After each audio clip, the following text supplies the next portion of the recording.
Hello and welcome back, everyone, to King Aegon Targaryen and our little invasion of Westeros. Things are going well for Aegon the Strong. We've had our first son and heir, Prince Aerion. Aerion, the heir. You get that? It's very clever, actually, when you think about it. And now we're invading Dorne. We've taken over the Stormlands. House Durrandon seems to be loyal, at least for now. I think they joined me in this war, right? No. They joined me in the last one, maybe? I don't know. Yeah, they joined me in the little civil war we had. That's what it was. We have the Baratheons ruling in the Trident.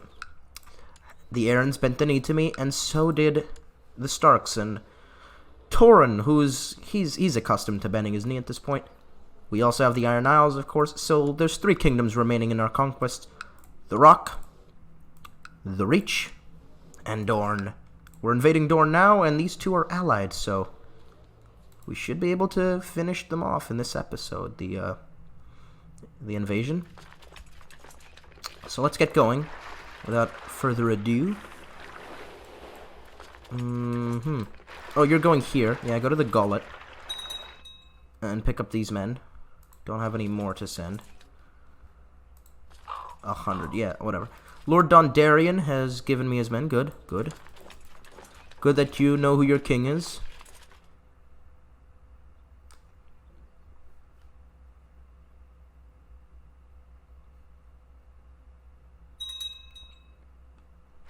There they go. And we're off to Dire Den. Baratheons have joined me. Yeah, the Durrandons did join me, because they were in the last war, so they've automatically been brought in. The Starks are marching down. Didn't know you joined me. Good on you, Torrhen. Starks. That's them, honorable to a fault. They joined their king. Okay, so here are our men. We have Aegon, we have Visenya, and we have Rhaenys. Have her just transfer a couple of men to me. There you go. Balance it out a little more. We need a new commander of the forces. We'll have Daemon Valerian leave the Castle of Dragonstone's men, and we're off to Dorne.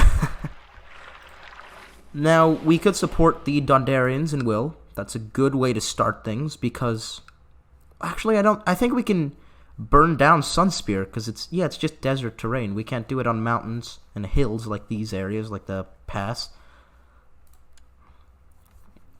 What's this called? It has a proper name. It's not the pass. It's the Dornish Marches. There it is. So this might actually not be the better place to go, like I was just saying.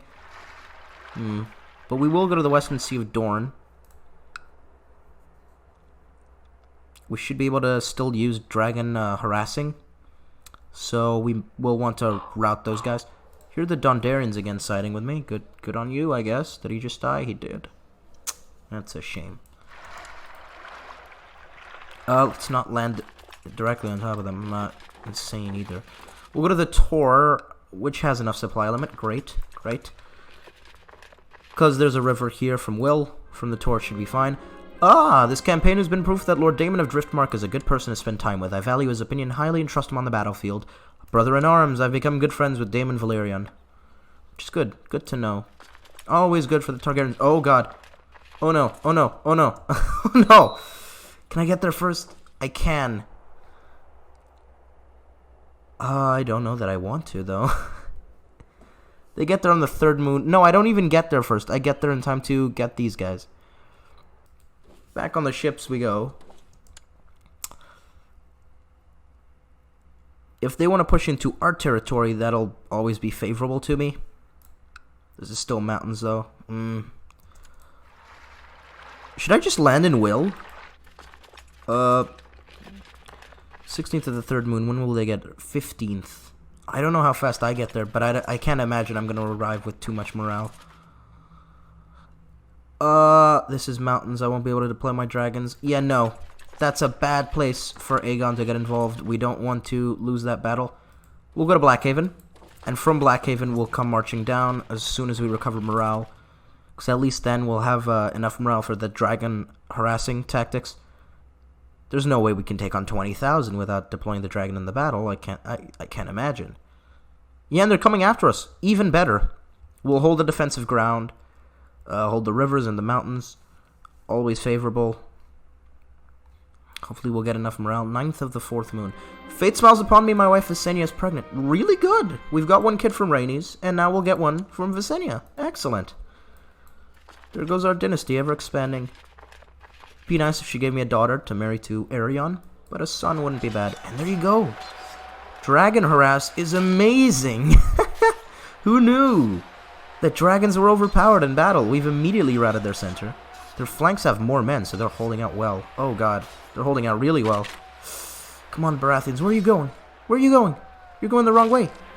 My wife Visenya pregnant. I'm starting to worry if I shouldn't organize something special for this year's harvest rite. Pleasing could be instrumental to ensure the birth of a healthy child. I'll dedicate the entire festival to Visenya. Yeah, make her queen of the harvest. Oh god.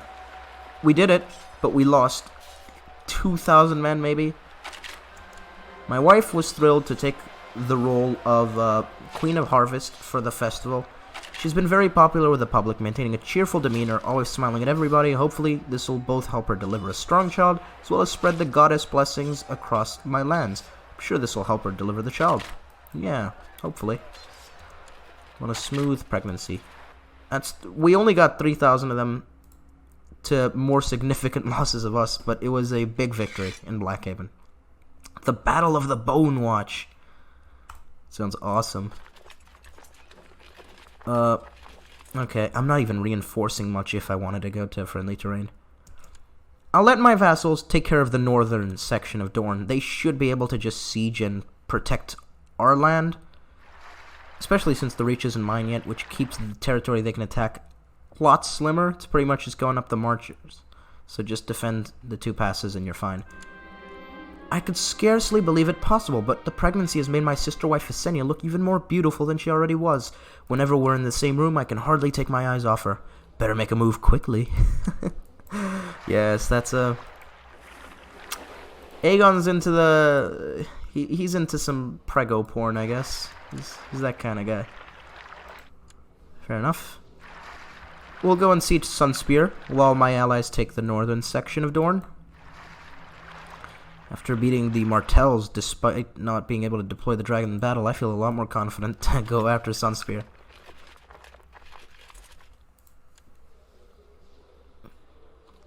Brilliant commander. Okay, here we are in Sunspear, holding the defenses. Lord Uther Uller. Rumors of a traitor working with the besiegers has eroded the morale of the defenders. Not really eroded, just a little bit. Balerion. Dracarys. 80% chance of Will mounting a stern defense, but ultimately losing 20% chance the entire castle's populace will be exterminated. That's a massive chance. 20. Well, we did it. We won the war. We captured all the Dornish.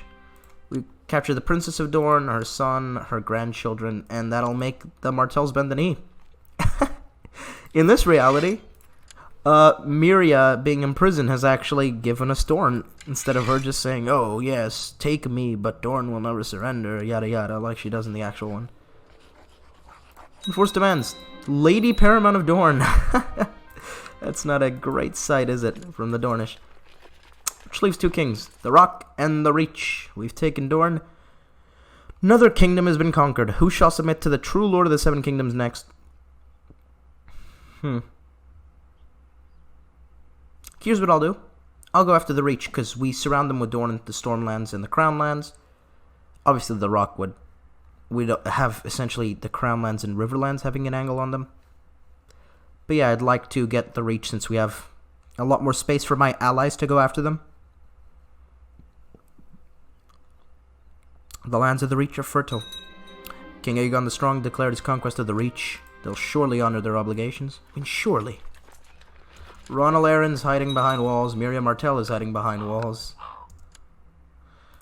Here comes the Knight of Gaston Grey, giving me his men. The Lord of the Ghost Hill. Lady of Lemonwood. Lord of Blackmont. Lady of the Scorched Rock. Lord of Saltshore. The Knight of Spotswood. Lord of the Torrentine. Lord of the Red Dunes. Oh, and Mern bent the knee! It's happened. Your Grace, I see not the point in conflict with you and your dragons. I hereby surrender and will swear to you my fealty forthwith. He is wise. Wise beyond his years, considering everyone was joining me. Thank you, loyal lords, for joining me. Another kingdom has been conquered. Who shall submit to the true lord of the seven kingdoms? Next, I strike at the lords of the west. Yeah, the only one left. The Princess of Dorne has actually immediately joined me. And here we are. This is the event that I was waiting a little bit for. It's always interesting to see where you want to take this playthrough. Gates of Old Town. The conquest of the Reach is complete. Highgarden now swears fealty to the dragon, and next we march to Old Town. There the High Septon of the Faith of the Seven, upon hearing of my landing in Westeros, fasted and prayed for 7 days and nights under the dome of Starry Sept in Old Town. He then announced that the Faith would not have them oppose us, because the crone had shown him that to do so would mean the destruction of Old Town and Dragonflame. Lord Hightower heeded his advice and has opened the gates of Old Town to my host. If I were to now convert to the Seven, the people of Westeros would most likely cease to resist. But should I abandon the gods of Old Valyria? The gods that granted us dominion over the dragons? It is the prudent thing to do, which means I become a Faith of the Seven, become a knight, the liege of the High Septon, and he gets an opinion of me of positive 10 of approving of my zealotry. Or no, I am the blood of Old Valyria, where he gets minus 10 of me, but I still become his liege. Okay.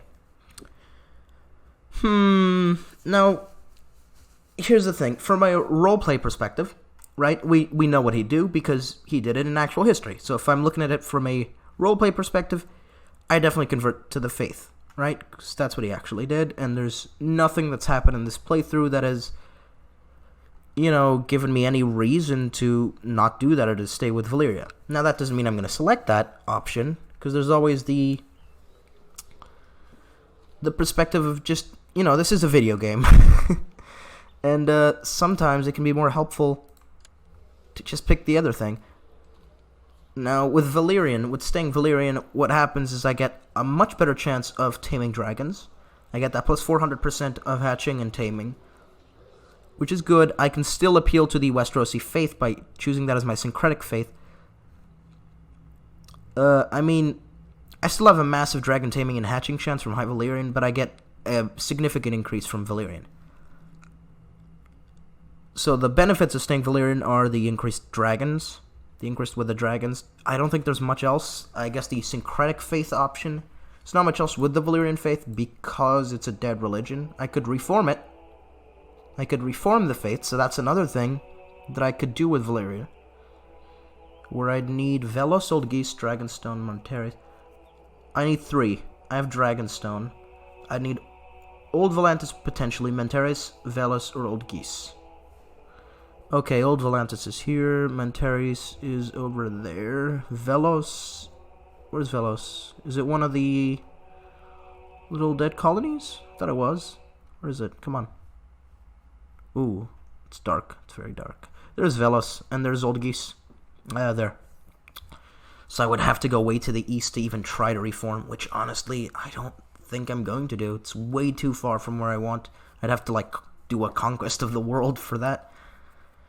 So the benefits are essentially the dragon taming chance, because reformation seems a very slender chance of that happening, I guess. Whereas the cons would be, everyone would get a minus opinion of me for being a heathen. Foreign religion minus 20, right there. So that'd be a minus 20, and I'm already getting a minus modifier for staying High Valyrian. So it makes sure that most of my lords would pretty much always hate me, which is not good. If I convert to the 7, I get all the little flavor events of the 7, the Night Ship, the tourneys, all those things. Which are, I guess, a minor pro. Yeah. What else do I get from the 7? I don't think you get much, because there's not much in the ways of religion for this. I don't think you can even reform the 7. Maybe. But yeah, essentially it just makes me more likable in Westeros. So for these reasons, I think it's fairly simple to say that converting to the 7 is probably the better choice. Staying Valyrian really doesn't give you much. Plus 400% dragon hatching, that's equivalent to what I already have, so I guess essentially maintaining it keeps it times 2, whereas the dragon taming, it's really a negligible amount. Plus 400% when I already have plus 3,000 from High Valyrian. It's not really very relevant. So yeah, it is the prudent thing to do. Aegon's gonna convert. Oh, there we go. A lot of Septons. Lord of the King Who Knelt. They've given that nickname to Mern, which is interesting, instead of Torrin, who is just known as the Just. You can see here, Lord Baratheon also converted, also became a knight. Interesting. We are of the faith now. Send my men to Blackwater Bay.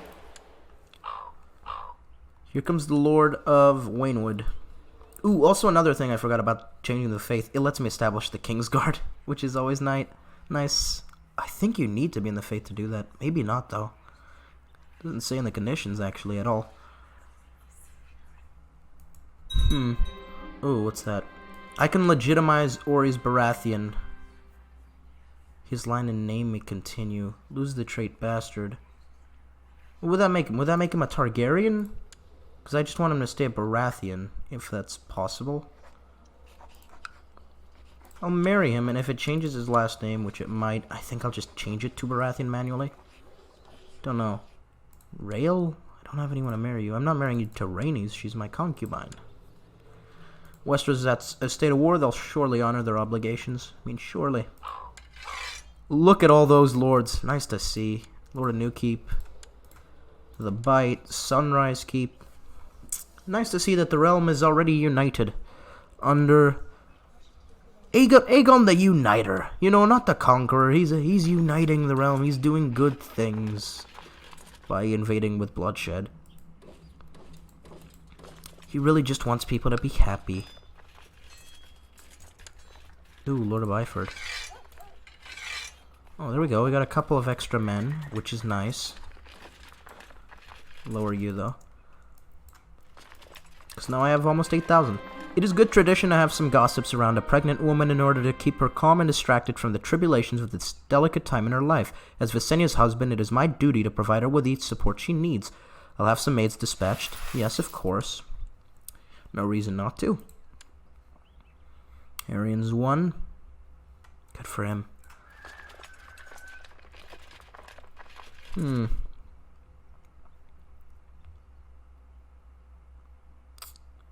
Why are the Reach joining in that battle? Guess they're trying to take advantage of the low morale, maybe? Or are they going to Sarsfield? No, they're not. Several vicious rumors have been circulating about me lately. With a lot of effort, I've managed to trace them back to Lord Robert of Sharp Point. Robert, why are you denouncing rumors about me? I could imprison you. I won't, though, but stop it. You're telling me that Visenya is the one who's been slandering me. No, thank you, Merrick. I've actually already found out who it is, and I know it's not my lovely sister wife, Visenya.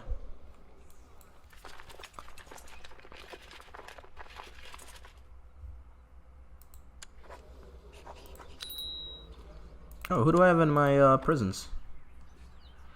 Utherans, Karens. I'll just ransom them all.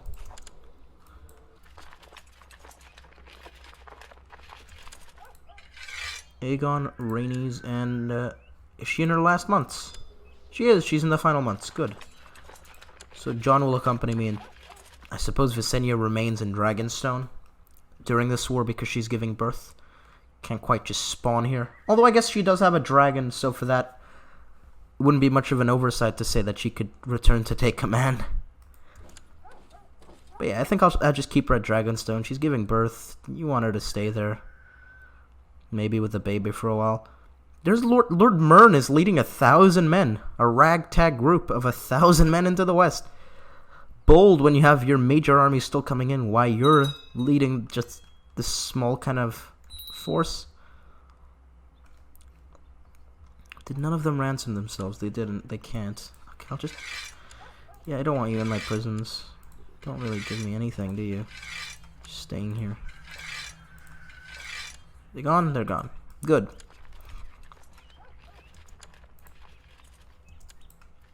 Okay.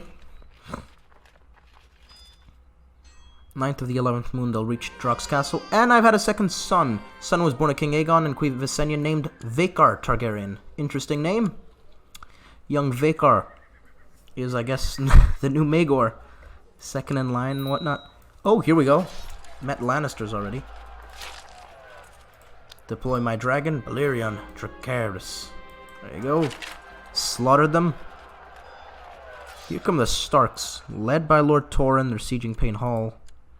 Good stuff.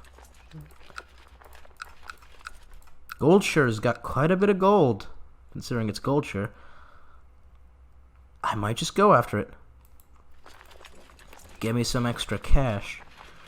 Are they doing the little... Are they going to send 2,000 men at me? Because, Lauren, please don't do that. Oh, in fact, here comes this guy. Where's he going? Casterly Rock. Go to Casterly Rock. I'll pursue the armies of Lord Sandor II. Who's that? Sandor Serret of Silver Hill. He's a commander. Nothing special about him in terms of traits, of command traits. So yeah, I'll just meet him in Casterly Rock, crush his armies, and then go to Castamere, which is their other major castle, and crush the Lannisters. Because the Rains are alive in this reality. One of my favorite non-major houses, the Rains. Yay. Always fun to play in a bookmark where they're still around. Here we go, 18th of the first moon. Why they're doing this, I don't know. They're going to just catch me off guard, I guess. Oh, and that'll mean... Oh, I did just walk right through them. There we go, and reinforcements will arrive shortly. Deploy the dragon into battle. Balerion Dracarys, and there you go. Slaughtered. Tommen Lannister, the king's cousin, King Lorne's cousin, leads their flank, while Sandor Serret leads the center. But obviously we decimated them. I'll march to Castamere. Feel free to remain in Casterly Rock and siege it. Wow, plus 83 just from those battles. Battle of Heatherfield. Wow, I didn't even notice. We took out all of them to the man and lost 166 only. That is... It's nasty, Aegon. There we go. Into Castamere. They have the mountains, and they have the... I guess just the mountains. 4th of the 3rd moon will get there. Sandor is actually leading this portion as well. I thought Lorne was there. Is Lorne still there? No, he's gone to Case. Lorne Lannister teleported to Case to lead 49 men. Okay. Fair enough. Prince Gerald Lannister, the king's brother, leads a flank. Sandor Serret, who we know, and Captain Leo, a captain of Hedge Knights, leads their other flank. Can't actually deploy my dragon because this is the mountains. Oh, I didn't think of that. They might have a chance to win here. It would be our first loss of the war. Gunster Sunglass has been slain, killed in direct combat by Gerald Lannister. Yeah, I didn't actually think about the fact that we would be fighting in the mountains. That's completely my fault, and it looks like we'll be losing for the first time in this war. Unless Aegon can... Can he do it? No, surely he can't. I mean, with 900 men, take out all that morale. He's doing a great job at trying, though. The fact that he's routed everyone else. Is he actually? No way. Aegon. With 200 men left, he managed to take down their morale. That's ridiculous. I mean, we lost half our men, but somehow that was a victory. Well, they lost 700. Sandor Serret actually died. He was castrated in the middle of battle, blinded, lost a hand and a leg, disfigured and severely.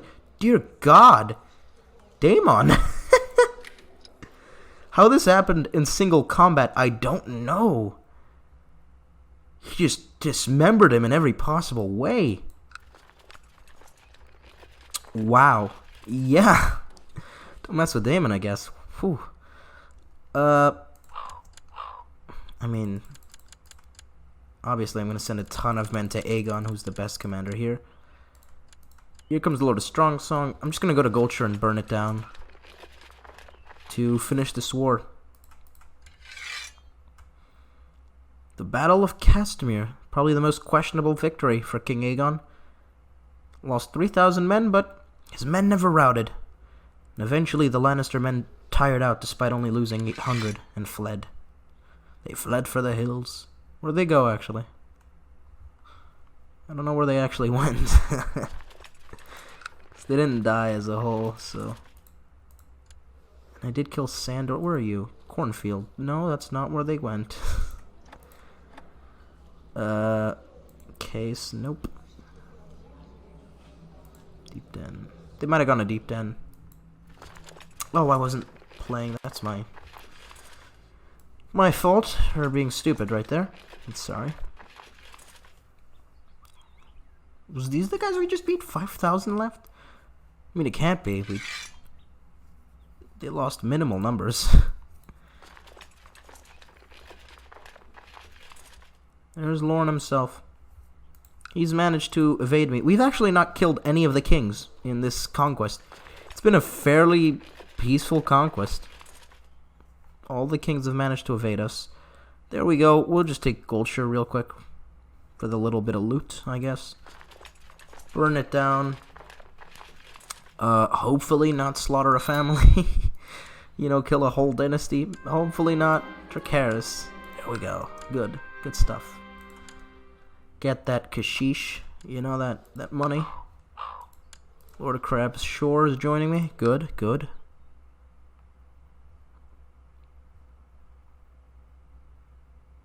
I'll just end it here. Whatever. Enforced demands, and the King of the Rock has been forced to bend the knee. It's over. A new kingdom, everyone.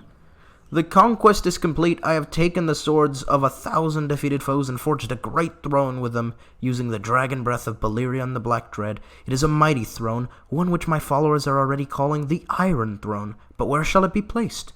In the great city of Old Town? At Dragonstone? Or maybe a great new seat for the Dragon Kings? Now, I've never, ever built it in Old Town. Because I mean, I can't even imagine what that would be. I guess I get the High Lordship. But that just seems like it would be a mess. The Reach would be really mad at me the whole time for having Old Town. I would have the Crownlands under my de jure Lordship also, just way over here. Might just have to come up with a King of the Crownlands to be Lord Paramount there, so I'd essentially just rule here. But it would still be de jure of them, which would be hippie insane. Westeros would change its name to Old Town. The Kingdom of Old Town. Dragonstone isn't the craziest option. It's just keeping the same capital, you know, in the little island. It's not a great island for a capital. Although Dragonstone has its benefits for being maintained, obviously. Just benefiting the dragons. But I kind of like not... I haven't actually illustrated this point too much, but I kind of like not going after everything that benefits the dragons. It leaves us in a little bit of a more precarious position.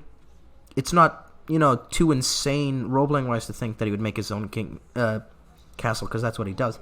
But it also makes sure that the dragons won't have that massive benefit, that I won't just have 50 dragons and no one will ever rise against me. There will be the little chance that because we haven't taken some things like Valyrian or kept Dragonstone, maybe we won't be able to keep as many dragons or hatch as many, which will limit their numbers, and maybe it'll leave the kingdom a little more challenging, which, just from a, you know, for making a series, it's always more beneficial than holding a completely secure spot in Dragonstone where no one can ever invade me because I have 50 dragons and plus 4,000 dragon hatching and taming gens. So yeah, I'll build the new citadel for kings. Yeah. Your feat of conquering the 7 kingdoms of the Iron Throne means the bloodline of House Targaryen is now highly respected by the defeated peoples of your new domain. House Targaryen is now considered a traditional great house of the region, Fire and Blood. Very cool. I don't think I've seen that before. And already we have the lovely factions. Which is just the Lannisters, wanting to lower Crown Authority. What's Crown Authority at? Medium. Yeah, no. We have a Grand Maester, Baomar. I'll reappoint the old council for now. Oh, what happened? And then I'll... What's going on? What are you not... Are you serious? Heron. Are you dumb? He's trying to take back the Riverlands? No. Why can't I command him to end the war? That is insane. Heron, get over here. No, stop it. He's taking that. Okay. Can I... No. Political concerns, of course. Yeah, fine, whatever. I'm not gonna designate this traditional heir title yet. What I'll do is I'll fill every position except for hand, because I know that's gonna be Ori's.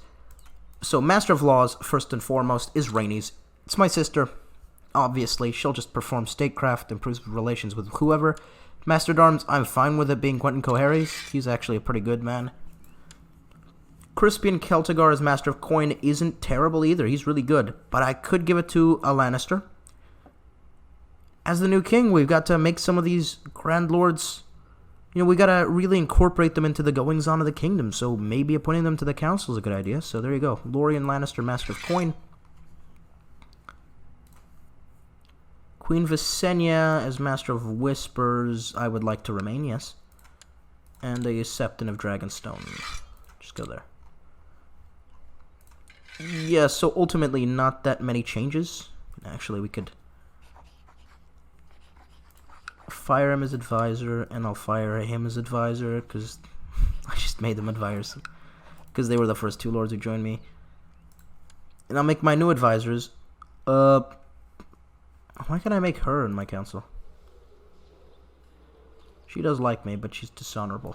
Maybe because she's a woman she can't be on my council? Is that it? I guess. Torrhen Stark, he was very nice about this whole thing. He immediately bent the knee to me, and then joined me in every subsequent war. So you definitely deserve a place as my advisor. And I guess Mern Gardner, who's the other major lord, he also bent the knee. Now, they all disapprove. Hopefully, with time, I'll win them over, and they'll like me more as a king. I'm going to leave this episode here, because we finished the Conquest. It's done.